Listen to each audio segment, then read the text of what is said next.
Everyone, আসসালামু আলাইকুম। কি অবস্থা সবার, কেমন আছেন? তো অনেক দিন পর আবারও সকালের নাস্তা নিয়ে চলে আসলাম। এই যে রাফি সোনার জন্য সকালে নাস্তা বানানো হয়েছে আজকে। তো আজকে রাফির জন্য নুডলস আর হরলিক্স, তো রাফি আর হচ্ছে ছস। তো অনেক দিন যাবৎ রাফির কোনো ভিডিওর নাস্তা দেওয়া হয় না। তা ভাবলাম আজকে যেহেতু রাফিকে নাস্তা বানিয়ে দিয়েছি সকালবেলা, তাহলে একটু ভিডিও করা যাক। রাফি, তোমার কি অবস্থা?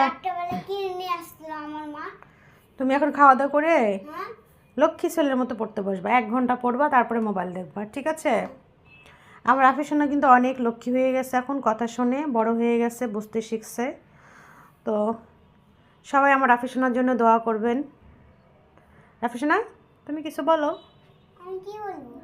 কিছু বলতে পারতেছো না? ঠিক আছে, তোমাকে কিছু বলতে হবে না, তুমি নাস্তা খেয়ে নাও, আমি খাওয়া। হ্যাঁ, আপনাদের ছেলে যারা যারা খেতে চায় তাদের তাদের মারা রাফি সোনার মতো, রাফি সোনার মায়ের মতো নাস্তা বানিয়ে দিবেন।